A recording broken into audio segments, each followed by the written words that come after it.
नमस्कार दोस्तों, स्वागत है पुनः आपका सुबह लोन के इस प्लेटफॉर्म पे। और जीएस सेक्शन जो है यूपी पुलिस का, उसमें हम लोग पॉलिटी जो विषय कवर कर रहे हैं, एक सेक्शन जो है उसमें हम लोग काफी आगे तक आ चुके हैं, है ना। राज्य की कार्यपालिका विधायिका समाप्त होने वाला है, इसके बाद न्यायपालिका शुरू है। ठीक है, तो राज्य की कार्यपालिका और विधायिका को हमने दो दो खंडों में किया है। ठीक है, इसके पहले वाला खंड, इसके जस्ट पहले वाला वीडियो था। ठीक है, और आज जो है उसका सेकंड पार्ट रहेगा। ठीक, तो इसके बाद ये चैप्टर खत्म हो जाएगा, उसके बाद हम लोग न्यायपालिका शुरू कर देंगे। ठीक है, चलिए। तो बाकी तैयारी बेहतर चल रही होगी आपको आपकी, और अगर किसी चीज को रेगुलर फॉलो कर रहे हैं आप, तो अपने ऊपर विश्वास रखिए कि आपका सिलेक्शन जरूर होगा। ठीक, और पॉलिटी विषय के बारे में इतना सिक्योरिटी दिला सकता हूँ, इतनी गारंटी दे सकता हूँ, जितना हम लोग डिस्कस कर रहे हैं यहाँ पर उससे बाहर नहीं जाएगा। ठीक है, और ये जाएगा भी तो वो सबके लिए जाएगा, सिर्फ आपके लिए नहीं जाएगा। ठीक है, तो वो किसी ने नहीं पढ़ा होगा। एक आदि एक्सेप्शनल हो जो सीधे, ठीक है, समझिए, छोड़िए। तो कल तक हमने 380 क्वेश्चन तक कर लिया था कवर, और आज है 381 से शुरू करेंगे। ठीक है, तो पहला प्रश्न क्या बोल रहा है अपना, किसके तत्वाधान में दिल्ली के मुख्यमंत्री शपथ ग्रहण करते हैं। दिल्ली के मुख्यमंत्री जो शपथ शपथ ग्रहण करते हैं, तो पता चल गया होगा आपको, क्योंकि उपराज्यपाल वहां के बहुत चर्चा में रहे हैं। ठीक है, और अभी दोबारा फिर एक विधेयक ला करके, एक्ट ला करके केंद्र सरकार ने जो सेवा में जो और भी शक्तियां थी दिल्ली सरकार की, वो और थोड़ी कम हो गई हैं। ठीक है, चलिए। तो दिल्ली के मुख्यमंत्री की शपथ कौन ग्रहण करवाता है? उपराज्यपाल। ठीक, अच्छा बताइए, अनुच्छेद आर्टिकल जो है 239 ए किससे संबंधित है? कमेंट बॉक्स में आप लोग बताइए कि आर्टिकल 239 ए किससे संबंधित है। ठीक है, चलिए अगला प्रश्न देखिए, 382 नंबर। विधानसभा का सदस्य बनने के लिए न्यूनतम उम्र कितने साल है? हमने पहले भी डिस्कस किया है इसको। 30 साल किसका है, 35 साल किसका है, 18 साल किसका है, 25 साल क्या है, 21 साल क्या है, सब डिस्कस किया है ना हमने, दोबारा देख लीजिए। 30, 35, 25, 18 और 21। 30 साल राज्यसभा, 35 साल राष्ट्रपति उपराष्ट्रपति, 25 साल लोकसभा, हर विधानसभा भी 18 साल वोट देने का अधिकार, 21 साल नगर पंचायत। ठीक है, ध्यान रहेगा। चलिए, वेरी गुड। इसका आंसर क्या हो जाएगा? C will be your right answer. अगला क्वेश्चन, 383 नंबर। इनमें से कौन सा या किसी राज्य के राज्यपाल के अधिकारों के बारे में सही है? वह किसी बिल पर अपनी सहमति रोक सकता है, वह किसी भी अप्रत्याशित व्यय को पूरा करने के लिए राज्य की आकस्मिकता निधि में से अग्रिम दे सकता है। बिल्कुल, दोनों बातें सही हैं। जैसे केंद्र के राष्ट्रपति के पास ऐसी पावर होती है ना, ऐसे ही राज्यपाल के पास भी पावर है। ठीक है, राज्यपाल जो है मंत्रिपरिषद के सलाह पर कार्य तो करता है, साथ ही कुछ विवेकाधीन शक्तियां भी हैं, जिसमें बार बार केंद्र और राज्य के बीच में जो है टकराहट होती रहती है। ठीक, तो विवेकाधीन शक्तियों में कई सारी चीजें आती हैं, तो उसको छोड़ते हुए भी यहाँ देखिए, वह किसी बिल पर अपनी सहमति रोक सकता है। ठीक है, वह किसी भी अप्रत्याशित व्यय को पूरा करने के लिए राज्य की आकस्मिकता निधि में अग्रिम दे सकता है। ठीक, दोनों स्टेटमेंट आपके सही हो जाएंगे, यानी A will be your right answer. Clear, चलिए अगला देखिए। भारत के संविधान के अनुच्छेद 169 के अनुसार राज्य विधान परिषद के गठन का अधिकार किसे है? हमने डिस्कस किया था कि अनुच्छेद 169 से लेकर के 171 तक बात की गई है। ठीक, 169 में क्या है? विधान परिषद। क्या है? विधान परिषद। अनुच्छेद 170 में क्या है? विधानसभा। ये संरचना की बात इसी में कर दी गई है। ठीक, 171 में क्या है? विधान परिषद की संरचना, विधान परिषद की संरचना।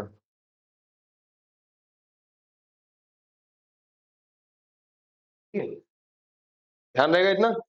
चलिए, और ये विधान परिषद 171 में बोला गया है कि विधानसभा के एक तिहाई, और वह चाल एक तिहाई ज्यादा नहीं होनी चाहिए, 40 से कम नहीं होनी चाहिए।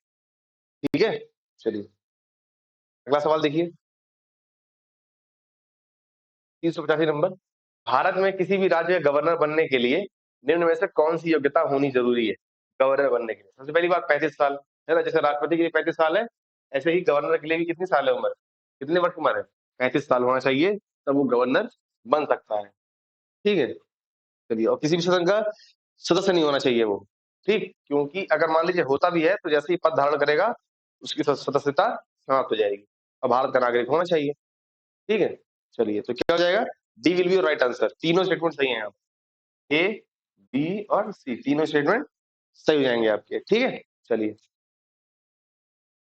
386 नंबर, भारतीय संविधान में उल्लिखित विधानसभा में अधिकतम सदस्यों की संख्या कितने से अधिक सदस्य और कितने से कम सदस्य नहीं होती है। हमने ये भी डिस्कस किया है पहले। क्या डिस्कस किया था कि 500 से अधिक, विधानसभा की बात कर रहा हूं मैं, और प्लस 60 से कम नहीं होना चाहिए। ये एक्सेप्शन भी है, कम नहीं से ज्यादा नहीं। एक्सेप्शन क्या क्या है, पहला सिक्किम, ठीक, गोवा, मिजोरम, अगला बताइए कौन सा, हाँ पुदुचेरी। कौन सा, पुदुचेरी। सिक्किम में कितने हैं, 32, गोवा में 40, मिजोरम में 40, पुडुचेरी में 30। तो ये इस क्राइटेरिया से कम है कि नहीं, वहां पर 60 बोला गया मिनिमम, 30, 40, 40, 30। ठीक है, ध्यान रहेगा। अब यहाँ 40, यहाँ पर 60 से कम नहीं लिखा है, तो अब 40 से कम नहीं वाले में रुकिएगा, फिर चाहेंगे। ठीक है, अभी वापस दिख रहा है पुराना सब कुछ। ठीक है, चलिए तो इसमें क्या था, जब 60 से कम नहीं वाली बात आएगी तो कहाँ होगा, विधानसभा की बात होगी। और जब 40 से कम नहीं, तो किसकी बात हो जाएगी ये, विधान परिषद। किसकी, विधान परिषद। ध्यान रहेगा। चलिए, वेरी गुड। अगला देखिए 387 नंबर, किसी राज्य विधान परिषद को बनाने या समाप्त करने के लिए राज्य विधानसभा को एक प्रस्ताव पारित करना होगा जिसे निम्न द्वारा समर्थित होना चाहिए। सदन की बहुमत संख्या, सदन में उपस्थित मतदान करने वाले सदस्यों का 2/3 बहुमत। ठीक है, देखिए पहली बात हमने क्या पढ़ा अभी कि विधान परिषद का गठन कौन करता है, संसद। ठीक, लेकिन उसकी एक प्रक्रिया है। प्रक्रिया क्या है, पहले देखिए जिस राज्य को विधान परिषद का गठन करवाना है वो क्या करेगा, पहले अपने सदन में उपस्थित और बहुमत, यानी बहुमत तो होना चाहिए लेकिन वो 2/3 से ज्यादा होना चाहिए। ठीक है, कम से कम 2/3 से ज्यादा हो और बहुमत भी हो, उससे पारित करेगा। फिर उसके बाद संसद जो है साधारण बहुमत से, संसद जो है साधारण बहुमत से उसको पारित कर देगा, तब वो विधान परिषद गठित कर सकता है साधारण बहुमत से। ठीक है, साधारण बहुमत से पारित करेगा संसद, तो क्या हो जाएगा, वो विधान परिषद का गठन हो सकता है। लेकिन उसके पहले उसको जिस राज्य में गठित करना है उसकी विधानसभा में उपस्थित और मतदान देने वाले कुल सदस्यों में से 2/3 सदस्यों, कम से कम 2/3 बहुमत के साथ उसको पारित होना आवश्यक है। ठीक, चलिए ये एक विशेष बहुमत का प्रकार है। 388 नंबर देखिए, विधान परिषद की सदस्यता के संदर्भ में निम्नलिखित में से कौन सा सही है। पहला, एक 1/12 सदस्यों का निर्वाचन एक ऐसे निर्वाचक मंडल से होता है जो उस राज्य में निवासरत किसी भी विद्यालय के स्नातकों से गठित है। दूसरा, 1/12 सदस्यों का निर्वाचन ऐसे निर्वाचक मंडल से होता है जिसमें उस राज्य में निवासरत न्यूनतम 3 वर्ष अनुभव सहित माध्यमिक विद्यालयों के शिक्षक होते हैं। ठीक है, देखिए दोनों स्टेटमेंट यहाँ पर क्या है, हाँ दोनों स्टेटमेंट सही है। ठीक, अब देखिए यहाँ पर सिर्फ इतने नहीं होते हैं, हम और भी देखेंगे क्या क्या होते हैं। देखिए पहली बात तो एक क्वेश्चन आपने देख लिया, जब मनोनीत वाली बात आई थी कि राज्यपाल कितने सदस्यों को मनोनीत करता है, तो आपने देख लिया था कि 1/6 सदस्यों को मनोनीत करता है राज्यपाल, मनोनीत। ठीक है, किन किन क्षेत्रों में, दिखेगा ही नहीं,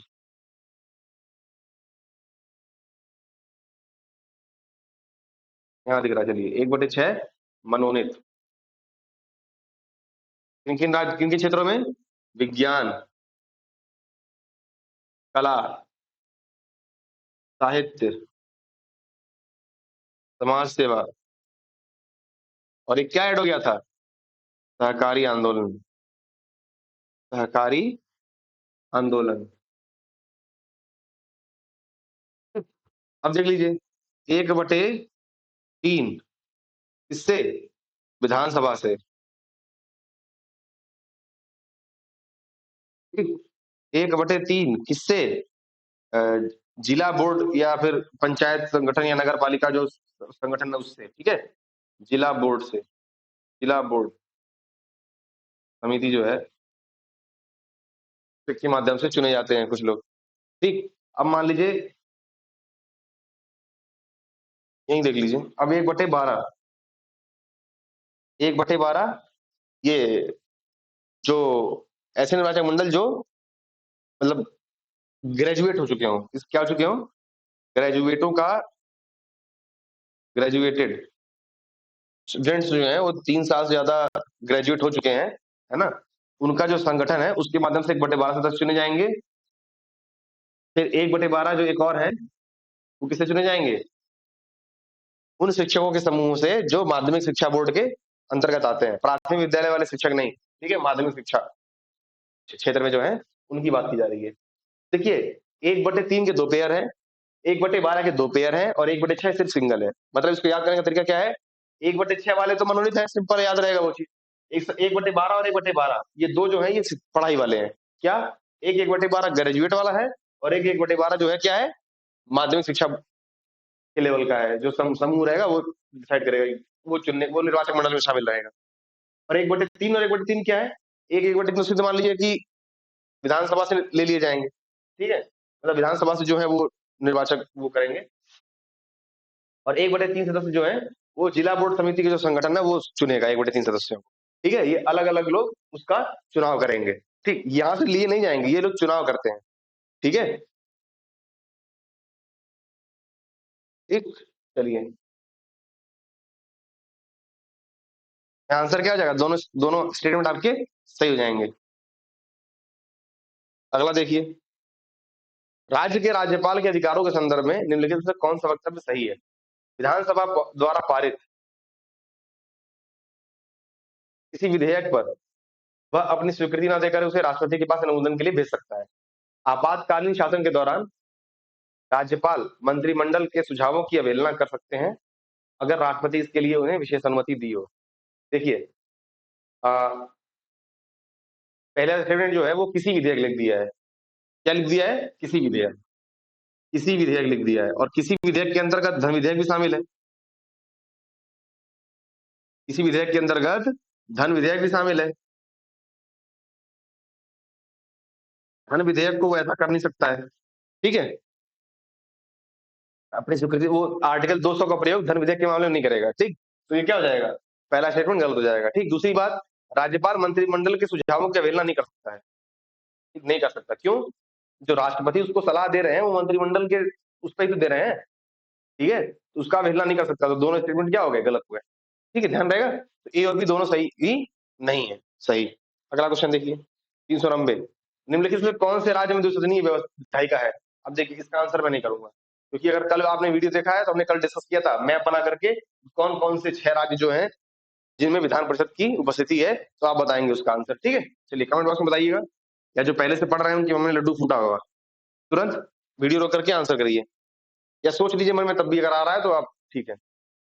अगला, भारत के कितने राज्यों में विधान परिषद है? अब देखिए फिर क्वेश्चन आ गया, हालाँकि यहाँ पर ऑप्शन गलत दे रखा है, ये ऑप्शन उस समय के हिसाब से दिया है लेकिन ऐसा है नहीं वर्तमान में, क्योंकि जम्मू कश्मीर का जब से यूटी बन गया है, उसमें सिर्फ विधानसभा है, ठीक है? चलिए, दिल्ली पुडुचेरी के साथ-साथ जम्मू कश्मीर भी ऐसा यूटी बन गया है जिसके बाद विधानसभा है अपना, ठीक है? तो 6 राज्यों में हमने बताया अभी आपको कि 6 राज्यों में विधान परिषद है, आप आंसर करेंगे कि कौन-कौन 6 राज्य हैं वो। अगला देखिए, निम्नलिखित राज्यों में से किस राज्य की लोकसभा में केवल 1 सीट है? किसमें है? मिजोरम में। मिजोरम की जो लोकसभा में सीट है, वो 1 है। अच्छा, आप दिल्ली की बताएँगे। दिल्ली की लोकसभा में कितनी सीट है और राज्यसभा में कितनी सीट है? ठीक है, बताइए कमेंट बॉक्स में। अगला क्वेश्चन, राज्य की विधि निर्माण शक्तियों के संदर्भ में निम्नलिखित में कौन सा सही है? पहला, जिन राज्यों में द्विसदनीय विधायिका की व्यवस्था है, वहाँ प्रस्तावित विधेयक राज्य के ऊपरी और निचले दोनों सदस्यों द्वारा पारित होना चाहिए। बिल्कुल सही बात है। जिन राज्यों में एक सदनीय विधायिका की व्यवस्था है, उनके लिए प्रस्तावित विधेयक राज्य के निचले सदन द्वारा एवं तत्पश्चात राज्यसभा द्वारा पारित राज्यसभा क्यों जाएगा यार? जब राज्य सूची के विषय पर कानून बना रहा है राज्य, तो विधानमंडल द्वारा पारित किया जाएगा ना, वो निचले सदन द्वारा पारित होने के बाद राज्यसभा के पास नहीं जाएगा, किसके पास जाएगा? राज्यपाल के पास साइन करने के लिए जाएगा, ठीक? ध्यान रहेगा? तो आपका बी ऑप्शन गलत हो जाएगा, केवल ए सही हो जाएगा, यानी D will be your right answer. ठीक है, केवल एक विकल्प सही है, तो D will be your right answer. अगला देखिए 394 नंबर, भारत के किस राज्य में पहले यह कहा कि केंद्र के द्वारा राज्य सरकारों को राष्ट्रपति शासन 356 के तहत जो लगता है के द्वारा खारिज किया जा सकता है। देखिए ये अरुणाचल प्रदेश सरकार थी जिसमें ये लगा था राष्ट्रपति शासन, तो ये मामला केस सुप्रीम कोर्ट में गया था, 2016 में डिसीजन आया कि खारिज किया जा सकता है राष्ट्रपति शासन को, सरकार को राष्ट्रपति शासन के द्वारा खारिज किया जा सकता है। ठीक है, चलिए ध्यान रहेगा। अगला देखिए, मैंडेटरी नहीं है, ठीक है, किया जा सकता है, ऐसा नहीं कि अगर लागू हो गया तो होगा ही होगा, किया जा सकता है, संभावना है। ठीक है, यह ध्यान रखिएगा, शब्द में कई बार घुमा देता है उसमें। अगला देखिए, चंडीगढ़ के प्रशासक के रूप में किसकी नियुक्ति होती है? चंडीगढ़ के प्रशासक के रूप में किसकी नियुक्ति होती है? तो पंजाब के राज्यपाल की। किसकी? पंजाब के राज्यपाल की। कि दो जो चंडीगढ़ वाला आता है वो किसमें आता है? आर्टिकल 239 के अंतर्गत आता है। ठीक है, ध्यान रहेगा। चलिए, पंजाब के राज्यपाल के अंतर्गत वो आता है। ठीक, अब चंडीगढ़ क्या राजधानी है ना पंजाब और हरियाणा की, तो ये डायरेक्ट गृह मंत्री के उसमें मतलब जो राष्ट्रपति के शासन के अंतर्गत आता है। तो इसके प्रशासन के लिए पंजाब के जो राज्यपाल हैं वो वही इसके जो है प्रशासक के रूप में नियुक्त होते हैं। ठीक है, अगला देखिए, वर्ष 1956 में मुख्यतः किन मानदंडों के आधार पर राज्यों का पुनर्गठन किया गया था? आपको पता है, भाषा और संस्कृति। ठीक, अब भाषा के आधार पर सबसे गठित पहला राज्य कौन सा है आप बताइएगा कमेंट बॉक्स में। क्या वो आंध्र प्रदेश है? और आंध्र प्रदेश है तो किस व्यक्ति के आंदोलन के कारण ऐसा संभव हो पाया था? ठीक, वही बताइए। चलिए, इसमें क्या हो जाएगा? C will be your right answer, भाषागत और सांस्कृतिक एक रूपता। अगला देखिए, उत्तर प्रदेश लोकसभा में कितने सीटों का योगदान करता है? हमने देखा था यूपी के बारे में, ये देखा था लोकसभा में 80 सीटें, राज्यसभा में 36 सीटें, विधान परिषद में यानी लेजिस्लेटिव असेंबली में कितनी? 403 सीटें, लेजिस्लेटिव काउंसिल में 100 सीटें। इसको नोट कर लीजिए, इसको पूछा जा सकता है, ध्यान रहेगा। चलिए, अगला सवाल, निम्न में से कौन सा गलत है? देखिए,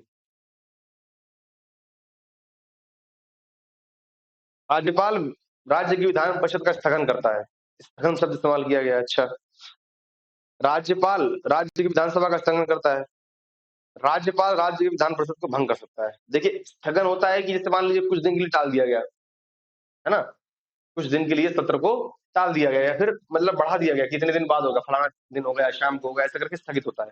लेकिन भंग करना मतलब उस सदन को ही भंग कर देना। जबकि पता है आपको, विधान परिषद हो चाहे राज्यसभा हो, ये क्या है? स्थायी सदस्य है, स्थायी वो है, जब तक इसको हटाया ना जाए संविधान में बदलाव करके, स्थायी सदन है ये। ठीक है, इनके जो सदस्य हैं वो पूरे एक साथ सेवानिवृत्त नहीं होते हैं, ध्यान रहेगा। चलिए, विधान परिषद को भंग नहीं कर सकता वो। अगला, किसकी नियुक्ति भारत के राष्ट्रपति द्वारा नहीं की जाती है? उच्चतम न्यायालय के न्यायाधीश, महाधिवक्ता, राज्यपाल और महान्यायवादी। महाधिवक्ता की नियुक्ति कौन करता है? राज्यपाल स्वयं करते हैं। अच्छा, राज्यपाल की बात आई है, किस अनुच्छेद में राज्यपाल के पद का प्रावधान है? किस अनुच्छेद के तहत राज्यपाल के पद का प्रावधान है? अनुच्छेद 153। ठीक है, अनुच्छेद 154 में क्या बोला गया है? समस्त कार्यपालिका शक्तियां राज्यपाल में निहित होंगी। ठीक है, चलिए, तो यहाँ क्या है? महाधिवक्ता की नियुक्ति। महाधिवक्ता जो राज्य का प्रथम विधि अधिकारी होता है, महाधिवक्ता, उसकी नियुक्ति कौन करते हैं? राज्यपाल करते हैं। उन्हीं के पद पर्यंत ये पद धारण करते हैं, पारिश्रमिक वही डिसाइड करते हैं, सेवा शर्तें भी वही डिसाइड करते हैं। ठीक है, ये किसके साथ आता है? अनुच्छेद 165। और महान्यायवादी अनुच्छेद 100 नहीं 76। ठीक है, भूल गए थे, कोई बात नहीं, ध्यान रहेगा ये। चलिए आगे देखिए, बाकी जो है सुप्रीम कोर्ट के उच्चतम न्यायालय के न्यायाधीश, राज्यपाल और महान्यायवादी, इन सबकी नियुक्ति कौन करता है?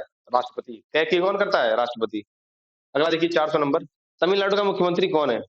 अभी देखिए, ये वर्तमान में जब उस समय क्वेश्चन पूछा गया था, मुख्यमंत्री पूछा सकता है, जो इसीलिए करंट अफेयर में जो हाल ही में मुख्यमंत्री नियुक्त हुए हो, है ना, उनको पढ़ के जाना है। ठीक है, तो कौन है इस समय? कौन है? के.एम. स्टालिन। कौन है?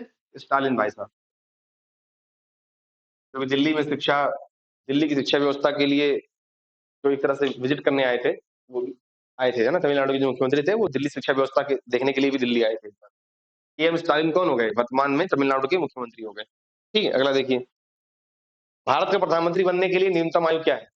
पहली बात देखिए, लोकसभा और राज्यसभा दोनों में से कोई भी जो है मुख्य प्रधानमंत्री बन सकता है। ऐसा कोई मैंडेटरी नहीं सिर्फ लोकसभा का बनेगा। प्रधानमंत्री कौन बनेगा? जो सदन में जो सदस्य हैं उनका जो नेता होगा। कौन होगा? उनका जो नेता होगा, ठीक है? लेकिन अब इसकी 30 साल है और इसकी 35-25 साल है, ठीक? अब दोनों में से कोई बन सकता है, तो न्यूनतम किसके पास है? 25। तो जब लोकसभा के सदस्य बनने की न्यूनतम आयु 25 वर्ष है, तो प्रधानमंत्री की भी क्या है? 25 वर्ष, ठीक? ध्यान रहेगा? चलिए। और इन दोनों में से कोई किसी भी सदन का सदस्य नहीं है, तब भी वो बन सकता है और 6 महीने के अंदर क्या है? सदस्यता ग्रहण कर सकता है। ध्यान रहेगा? चलिए। जब मनमोहन सिंह बने थे, तो वो लोकसभा से नहीं थे, ठीक है? और राज्यसभा के मेंबर थे। ध्यान रहेगा? चलिए। अगला देखिए, राज्यपाल की नियुक्ति कौन करता है? राज्यपाल की नियुक्ति राष्ट्रपति द्वारा की जाती है, ठीक है? चलिए। उनके पद का उल्लेख किसमें है? 153 में, राष्ट्रपति का 52 में। अगला देखिए, सेकंड लास्ट क्वेश्चन, नहीं सेकंड लास्ट नहीं, लास्ट क्वेश्चन। चलिए, राज्यपाल को अध्यादेश जारी करने की शक्ति प्राप्त है किसके तहत? अनुच्छेद 213 और 123 के तहत किसको है? राष्ट्रपति को, ठीक है? राज्यपाल वाले में वही है कि 6 महीने के लिए लागू होगा, जैसे ही सदन सत्र में आता है तो 6 सप्ताह के अंदर उसको पारित करवाना होता है, वरना वो मतलब कि समाप्त हो जाता है, ठीक है? और पारित हो गया तो 6 महीने के लिए बना रहेगा। चलिए, अगला देखिए, 6 सप्ताह मतलब 1.5 महीने के लगभग। अगला देखिए 404 नंबर, ये भी लास्ट क्वेश्चन है। भूतपूर्व रेल मंत्री नीतीश कुमार के मंत्रिपरिषद से त्याग पत्र देने का कारण क्या है? ये उस समय करंट में था इसलिए पूछा गया था। हालांकि जान लीजिए, गैसल में हुई रेल दुर्घटना की नैतिक जिम्मेदारी उन्होंने स्वयं ले ली थी, ठीक है? इस वजह से उन्होंने त्याग पत्र दे दिया था। वर्तमान में ऐसे नेता है नहीं, ठीक है, जो त्याग पत्र दे रहे हैं। एक्सीडेंट हुए, लेकिन ये हुआ ना अभी 3 ट्रेनों का। चलिए, राज्य विधानसभा के सदस्यों की अधिकतम संख्या कितनी है? हमने बोला था अभी 500। कितनी? 500। न्यूनतम आप बताएंगे, न्यूनतम कितनी है आप बताइए। भाई साहब सही, बिल्कुल सही बता रहे हैं आप। हाँ, आपका सही है, बिल्कुल सही। 40? 40 नहीं, 60। 40 तो विधान परिषद वाली बात थी ना, 1/3 विधानसभा का 1/3 और 40 से कम नहीं, ठीक? चलिए, देखिए last question of this session. Uttar Pradesh के गृह मंत्री कौन है? उत्तर प्रदेश के गृह मंत्री, कई लोग बोलते हैं अमित शाह। अमित शाह नहीं है। कौन है उत्तर प्रदेश के गृह मंत्री? योगी आदित्यनाथ, जो अपने सीएम है।